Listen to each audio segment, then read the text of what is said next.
Hello everybody, my name's Melonie Syrett. I'm often known as the drum woman, and I work with drums, women and girls. And my talk today is experiencing positive puberty and periods. A shift is needed. So let's get started. I'm going to tell you a little bit about my story, and that kind of helps you know where I've come from and why I do the work I do, and then share a little bit about some of the work I've done over the years, and how that has highlighted the need for a shift, and then perhaps some possibilities of what that shift could be and its impact. So I started my bleeds at 14. Nobody had ever talked to me about periods, nobody in authority, apart from one session of about an hour in length at primary school in a darkened room. I really remember it was a dark room where we watched videos of babies being born and lots of screaming and blood. And then we were given a box with tampons in it. So that wasn't a nice thing. I remember it. I can see the TV with the woman's head crowning and the blood. And then once my dad tried to speak to me, but I'll come back to that in a moment. So everyone around me, it seemed, had been starting their periods. I went on holiday at age 10 with the school that I was in, and one of the girls who was 11 showed us pads, and she had them in her knickers, and the three of us who shared a room with her, we had no idea what they were, and she sort of showed us how they go in knickers and talked to us a little bit about periods, but not enough to understand what it was. We just didn't know what she was doing. That's the extent of my period education.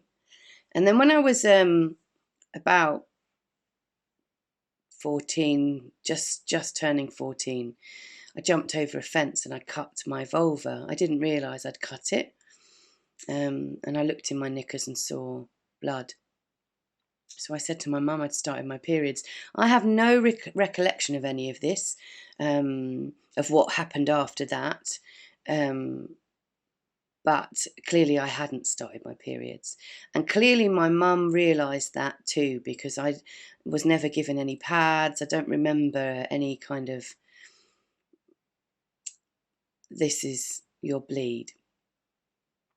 And then when I was 14 and a half, I went to the toilet, and we had an upstairs and downstairs toilet in my childhood home, and I was in the downstairs toilet, and I pulled down my knickers and I saw this line of brown, which I just knew was blood.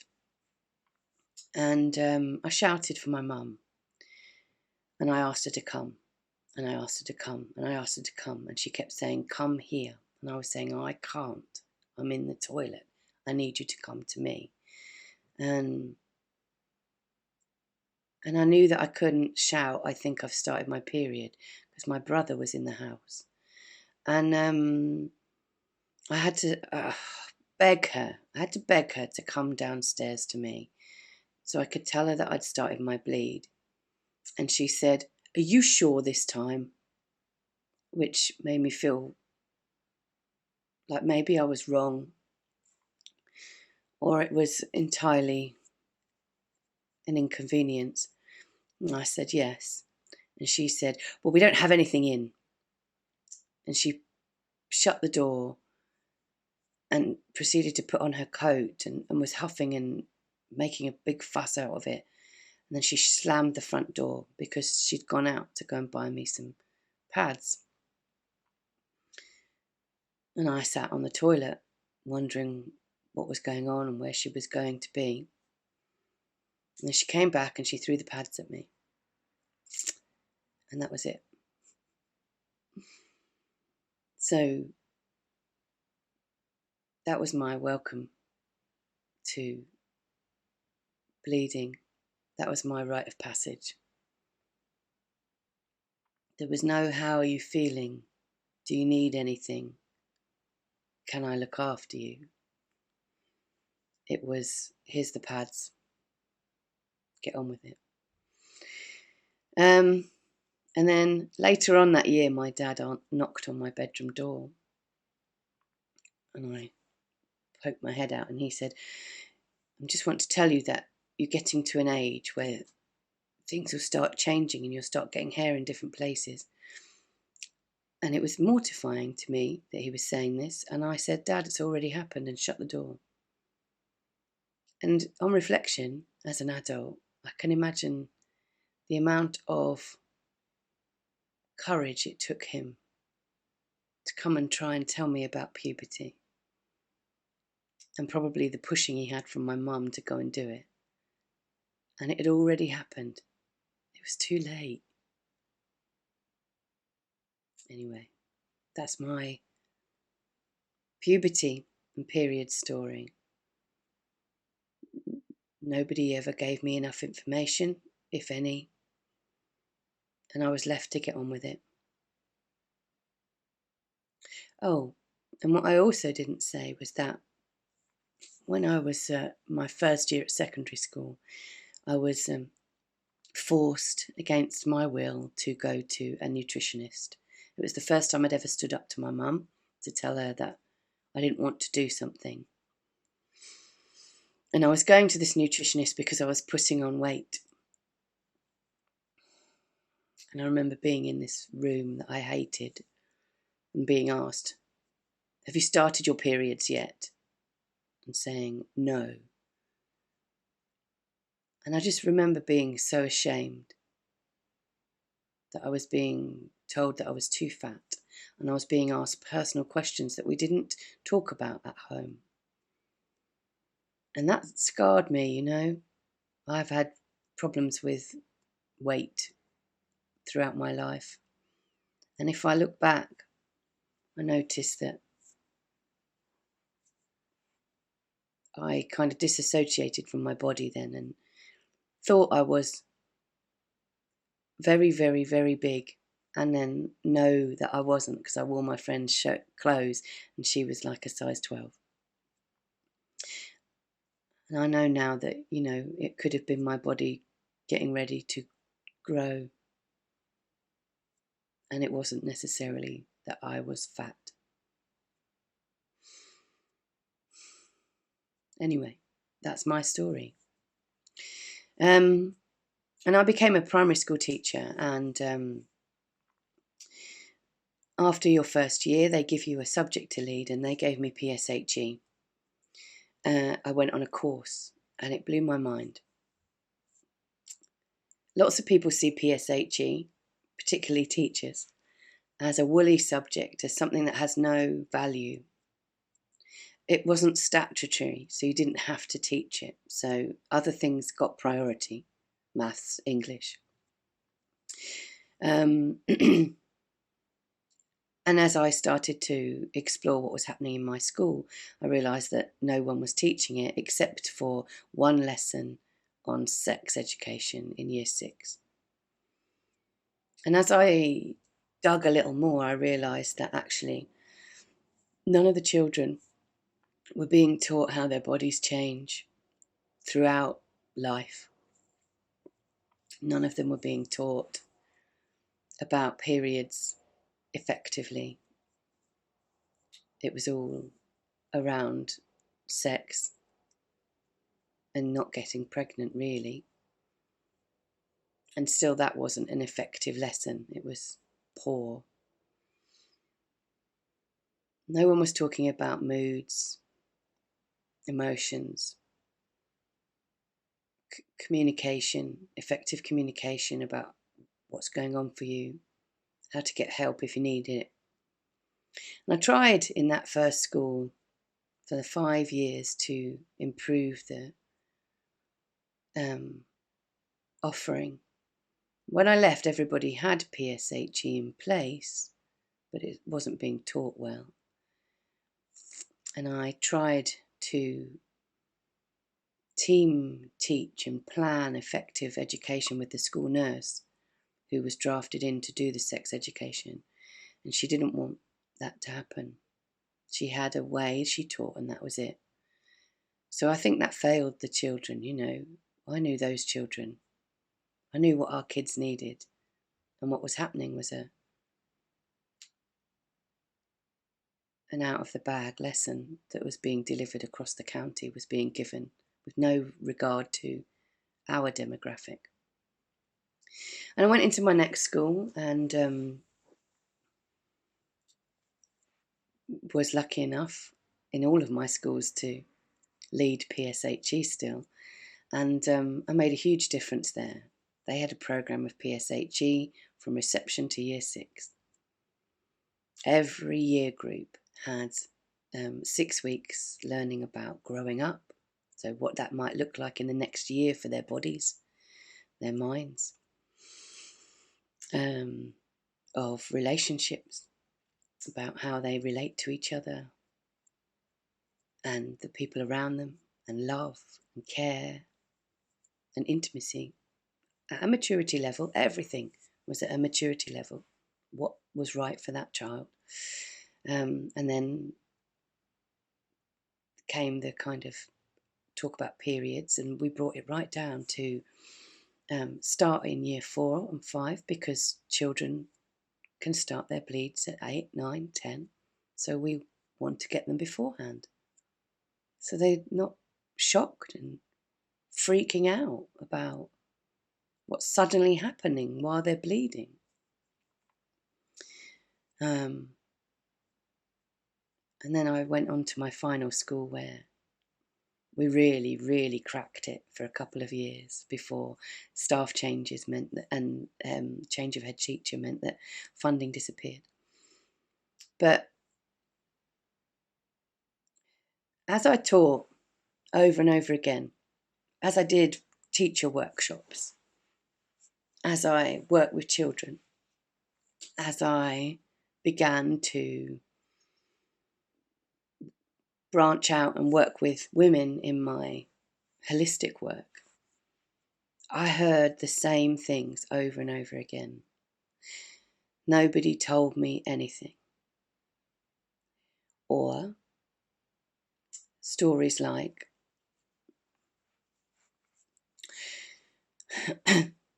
I started my bleed when I was just with my dad. My mum was at work.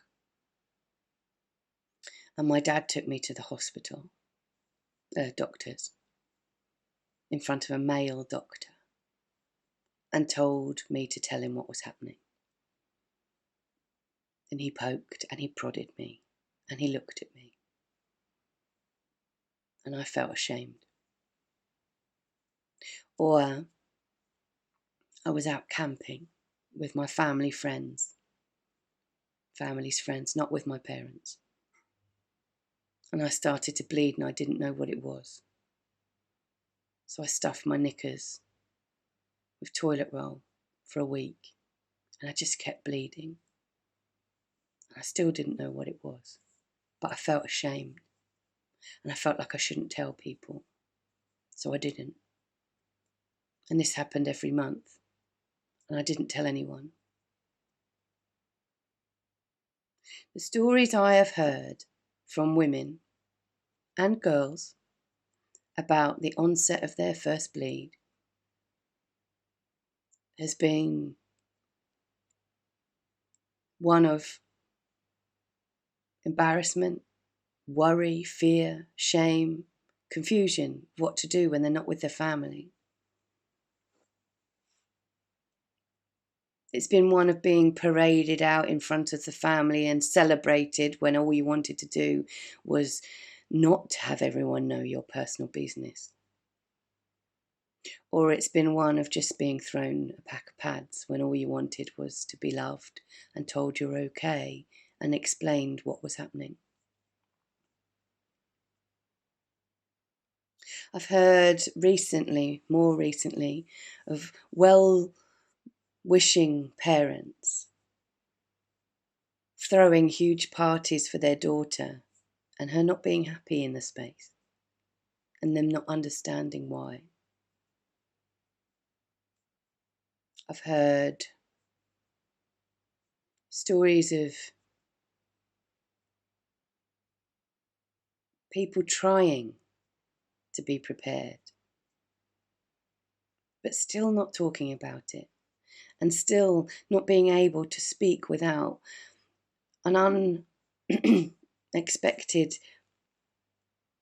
blush and a giggle and this is really uncomfortable feeling. And that's just the period side, you know. That's not the puberty side, where children are told that they stink and they need deodorant by teachers and by parents,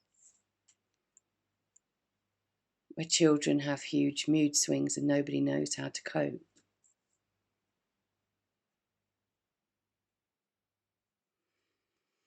And perhaps where mothers are going through perimenopause and have huge mood swings, and the children are having huge mood swings, and it just creates a huge rouse. So a shift is needed, I see. I've worked with thousands of women now, and the stories are the same. They have had damaging experiences personally. They want to change those for their daughters, but by doing so, sometimes overcompensate. In schools, the education is still not good enough. There was an Ofsted report years ago, early 2000s, that said sex and relationships education still not good enough.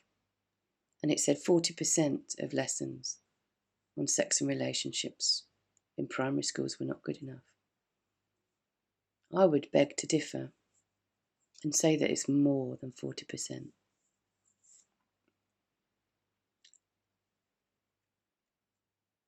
My experience is with the British Society, and I would say that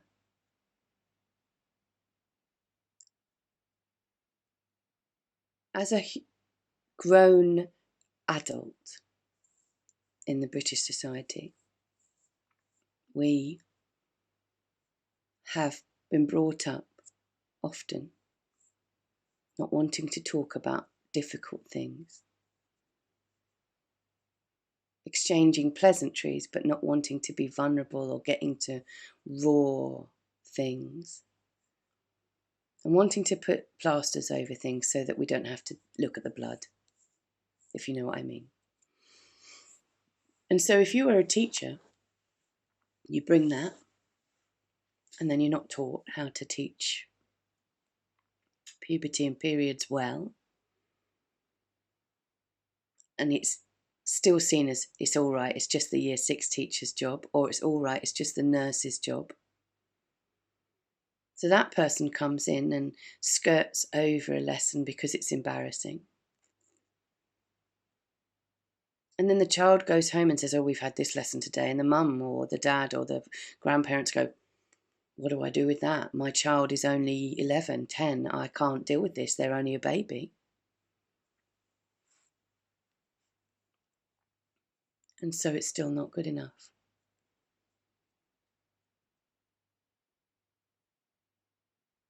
And I'm not saying that every parent is like that, but I'm saying that I've met many, many, many families, women and girls who just aren't getting what they need. And a huge shift is needed to improve this provision. And in the last 4 or 5 years, there's been a huge shift in what society is talking about when it comes to periods. Period poverty is a buzzword that everybody has heard now. Everyone. There is more talk about periods. But the content that's being shown on social media and the content of information packs that go to schools and things is still around the inconvenience of periods,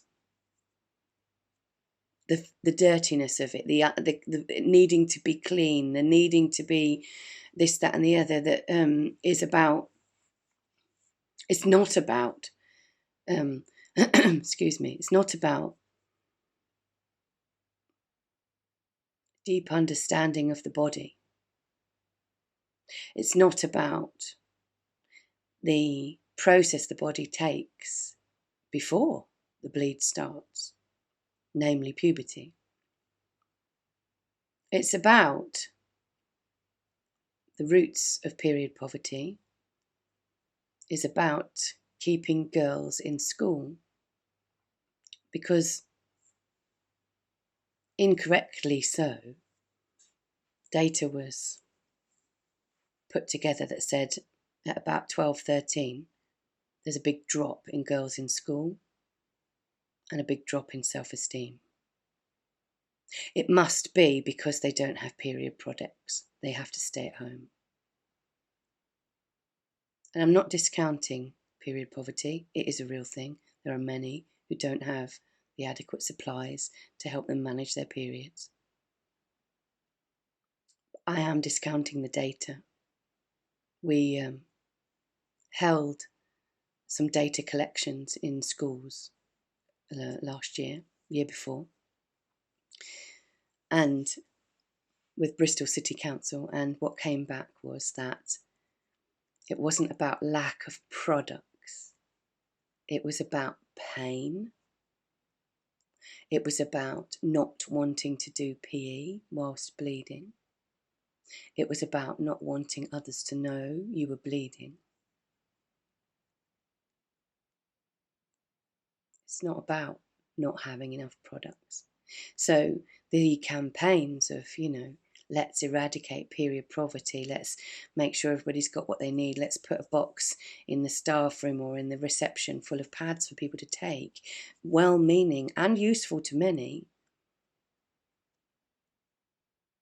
In fact, when I started putting pads and knickers and wipes in toilets in my last school, it was the adults that were taking them, not the children. So it is well needed and well meant, but it's a sideways way of sticking a plaster over something, and not a good plaster. It's not going to keep everything together. It's not going to support the rise in self-esteem of the girls, which ultimately is linked to rises in attainment levels, which is why period poverty was taken up by councils and the government, to improve the levels of the children, not to support them in their period and puberty journey. Anyway, that's my own rant. So, a shift is needed. And what will that look like? What would help change the experience of every young girl or everyone who bleeds, so that it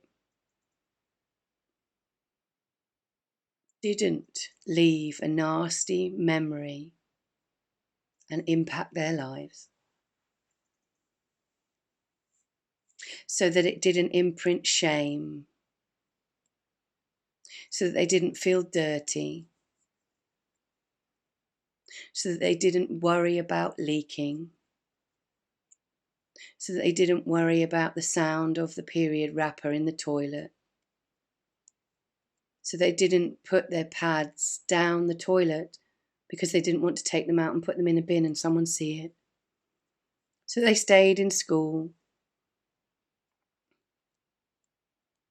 so they knew how to manage their pain, so that they knew what pain should be and shouldn't be, so that they knew how their body was going to change, so that they were prepared.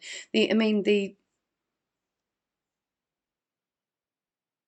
steps in this, it's not just, let me just tell you about periods, there's so much to be a well-rounded blanket of care.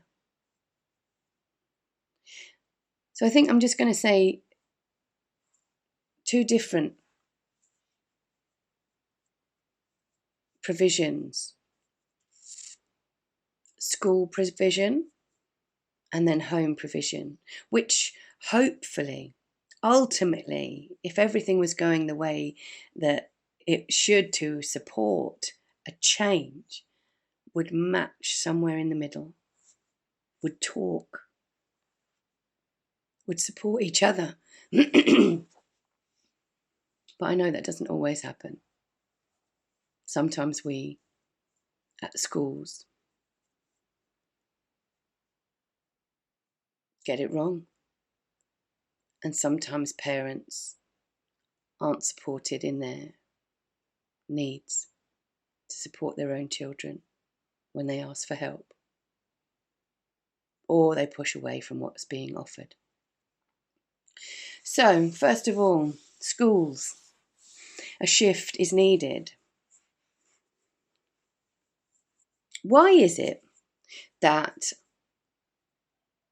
in the curriculum in the UK, that the only mention of puberty in science is year 5, when the children are 9 and 10?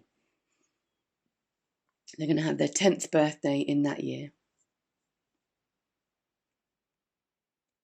And why is it that most schools only provide sex education, which is where periods would be covered, and puberty, in year 6, when the children are 11?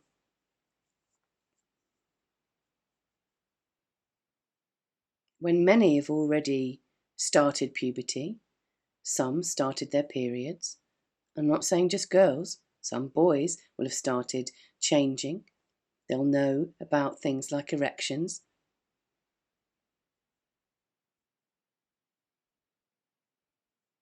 It's too late. My model in each of the schools that I was in was to prepare maturity relevant curriculums,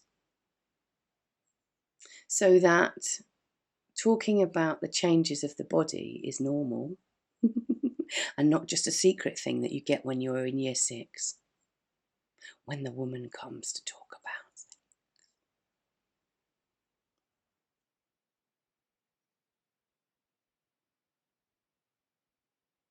Just think about that, What if our society talked about body change as if it was normal? What if it was a constant conversation where we learned about our shoe size changing? We learned about the fact that we might get taller. We learned about the fact that our bodies would shift. And when we were 7 or 8, we learned that these special switches called hormones are inside us. And soon, some of those switches will get turned on, and we might start to put on a bit of weight because our body's getting ready to get taller. We might start to see changes in our body, such as breast budding.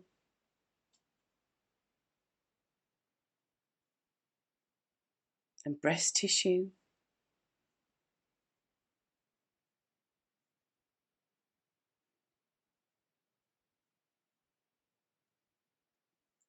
And between the ages of about 9 and 16, we might start our periods,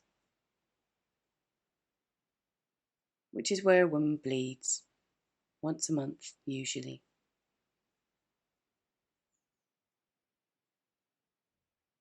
And what if the next year we went deeper into that?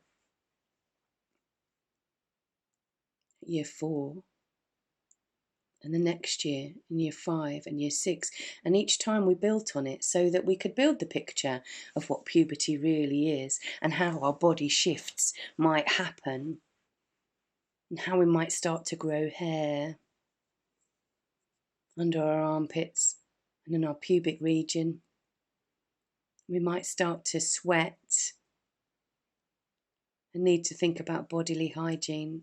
And what if alongside that was the understanding that all of our bodies are different and those switches will turn on at different times, and that is not, excuse me, that is not wrong. That your body isn't wrong because everybody else's switches have already turned on. Yours will come when it's your time. Or that yours have already happened and no one else's yet, and that's okay. What if we started to learn that our bodies were our bodies and that we're all on this road of puberty? And if we need help because we're unsure, we can ask. And nobody's going to fob us off or laugh at us or tell us, well, that's for when you're older. But they feel confident enough to tell us facts. Not untruths, but facts.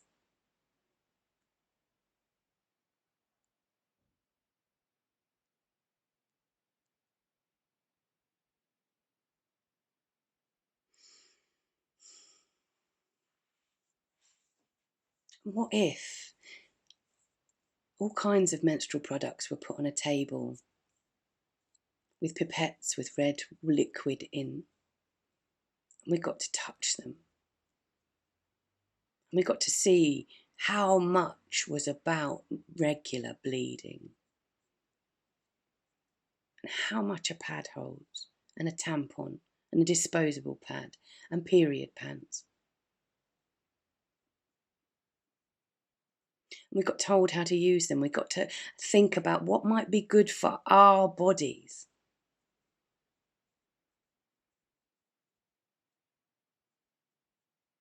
I mean, can you say that that happened to you? There are a few girls that I've worked with that can say that. I don't know any adults who got to experience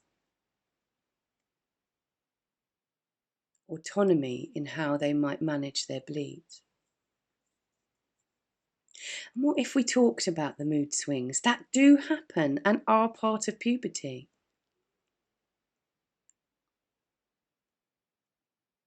We shared about the rage that comes and we don't know why, or the desire to be held and cry and we don't know why.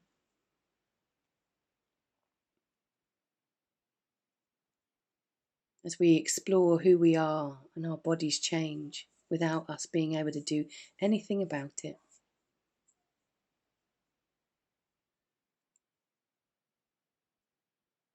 And how would that happen? It needs a lot of training. Training that reaches the heart and the memories of the people providing the training. Factual training, high quality training, and the money isn't there.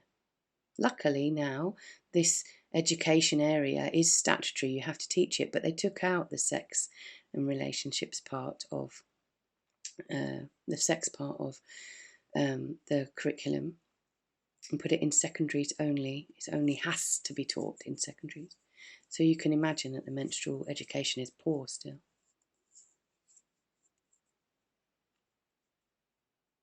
We need to tap into the women and the men so that they know and understand the importance of what's going to go on and is going on for their children that they teach, and how it will impact their education and their ability to focus, and that they're not just being naughty, but they're struggling with the shifting body. And they need people there to talk to if they want to, but at least to understand what's happening for them. I think that might raise attainment, don't you? And then, so what happens with families? So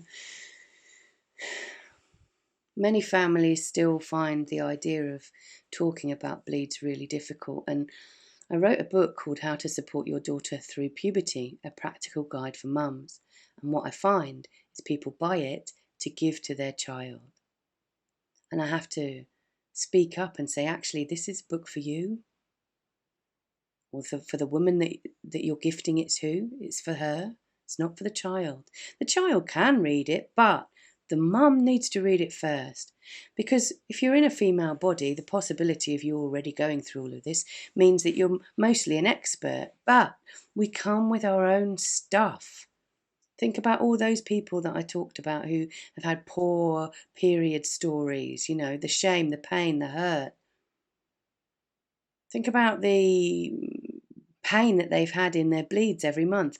What will those people give to their daughter? Probably the story of her pain, of her shame, of her embarrassment. So my book starts off unpicking that for the mums, giving you an opportunity to really feel into what's going on for you and what has happened to you as you were young, through your puberty and periods time, and exploring how you wanted to shift that for your daughter. And it's full of facts. And I have lots of women say, I don't need that, I already know. Do you? Controversial question, I know, but do you really know the steps of how the body will shift before puberty, before periods? Do you know that the breasts grow in 3 different stages? The first one being breast budding, and you can have a bud under one nipple but not the other nipple for some time, and it feels like a little coin and it aches. And the nipple gets puffy. And then that the side tissue of the breast starts to grow before the under tissue. Do you know that puberty, those kind of things in puberty are usually about 2 years before the first bleed, and you can start to gauge it? Do you know that the first bleed is usually brown and girls think they've pooed themselves?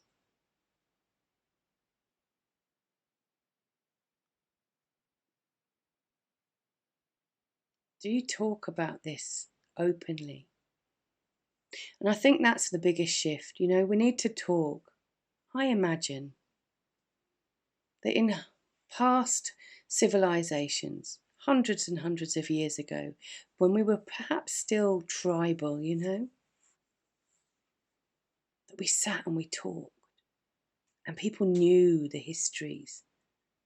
They knew the mysteries of the women's body. They celebrated the rite of passage. They prepared the daughter. And I feel like the shift is to go back to the whole village parenting,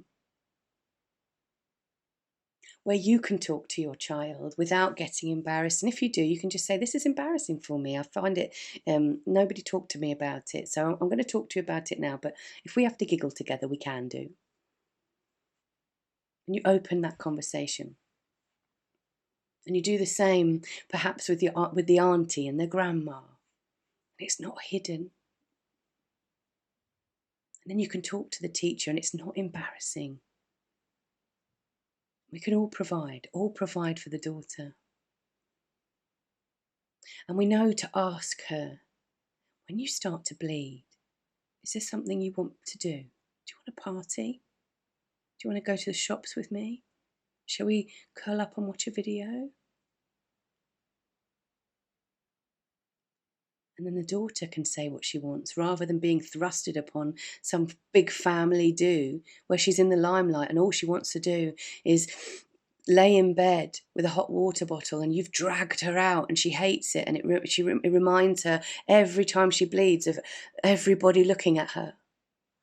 Because these things imprint. If what she wanted was a little red necklace and some mum and daughter time, and you give it to her, what a memory she'll have about this gentle welcoming into her bleed. Or if she was like me and she'd like a great big party, perhaps that's what she needs.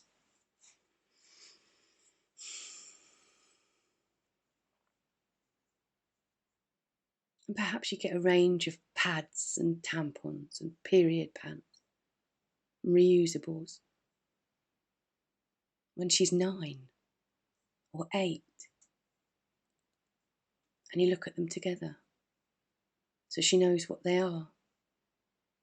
And she tells you the ones she likes the look of the most, and you get some, and you put them in your bathroom or in her bedroom, and she knows where they are. So if she needs to get them, she can. And she knows how to get rid of them. She knows you don't flush them down the toilet. She knows you just put them in the bin. She knows it's okay to walk through the house with it, to put it in the bin.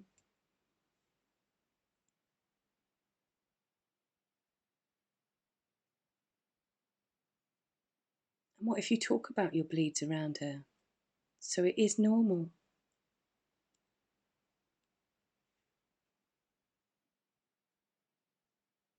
And what if it's not hushed tones when you speak about it with your friends? And what if she knows that it shouldn't be really painful? In fact, the period shouldn't be painful at all. And if there's more than a little grumbly tummy, then perhaps we need to talk about it. We need to go to get it checked out. And we don't need to suffer in silence. And we don't need to wait and wait and wait until it's so bad that 10 years later we go to the doctors. And then we get pushed away because it's just period pain over and over again. And then 10 years later you get diagnosed with endometriosis. That's my story. It's lots of people's stories. What if she knew to advocate for her body? To say, well, this isn't the way it's always been. Why is it happening now? To a doctor, rather than the doctor saying, it's just period pain, bye. Take some tablets. Can you imagine the difference?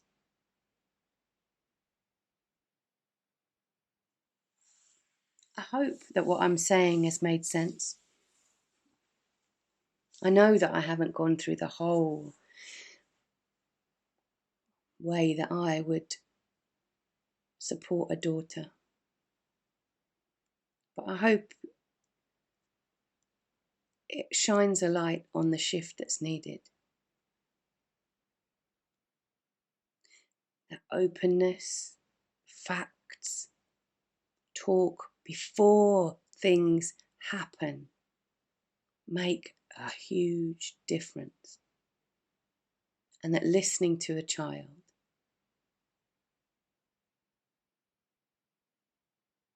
being the person that they can speak to comfortably, or at least having someone they can speak to comfortably, makes the world of difference.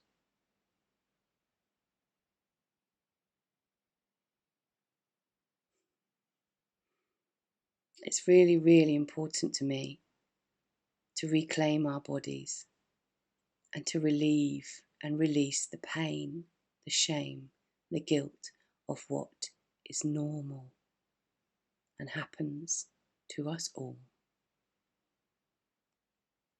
And I hope I fired you up a little bit so you can do the same. Thank you.